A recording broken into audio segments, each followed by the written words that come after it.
আমাদের মেয়েদের জীবনটা কত অদ্ভুত। আমাদের নিজস্ব কোনো বাড়ি হয় না। ছোটবেলা থেকে যে বাড়িটা আমাদের আপন বাড়ি মনে করি, নির্দিষ্ট একটা সময় এসে জানতে পারি এই বাড়িটি আমাদের আপন বাড়ি না। তারপরে চলে যায় স্বামীর বাড়ি, সেইখানেও আমাদের ঠিকানা হয় না। শেষ বয়সে যেতে হয় ছেলেমেয়ের বাড়ি। হ্যালো এভরিওয়ান, আসসালামু আলাইকুম। আজকে চলে আসছি মামাতো বোনের বিয়েতে। বিয়ে বাড়ির খাবার দাবার বরাবরের মতো সুস্বাদু হয়ে থাকে। বাড়িতে যত ভালোভাবে খাবার রান্না করে না কেন, বিয়ে বাড়ির মতন টেস্ট হয় না। তো খাবার দাবার খেয়ে নিলাম।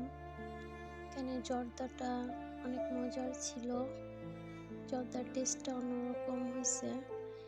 আমার মেয়ে আলাদা চেয়ারে আলাদা প্লেটে বসছে, সে আলাদা খাবে। সবার দেখা দেখি সেও খাচ্ছে, কোনোভাবেই সে আমার হাতে খাবে না। এই তো চিকেন ফ্রাই খাচ্ছে। এই চিকেন ফ্রাইটা নিয়ে সারা বিয়ে বাড়ি ও দৌড়াইছে।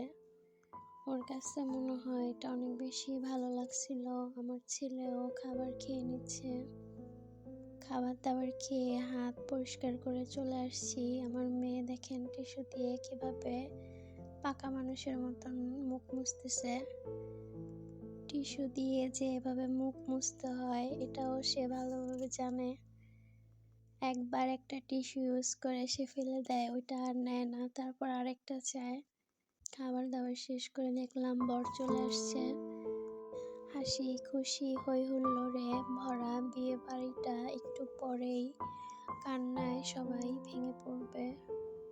কত আদর যত্ন করে বাবা মা মেয়েকে বড় করে, আর পরের ছেলেরা এসে বাবা মার কাছ থেকে মেয়েকে নিয়ে যায়।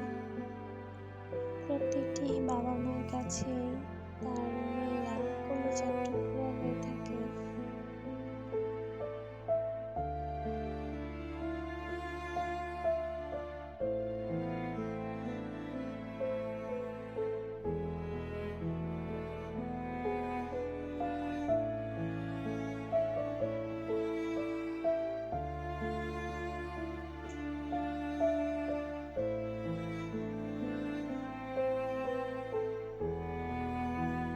নতুন দম্পতিকে দোয়া করে আজকের ব্লগটি এখানেই শেষ করছি। সবাই ভালো থাকবেন।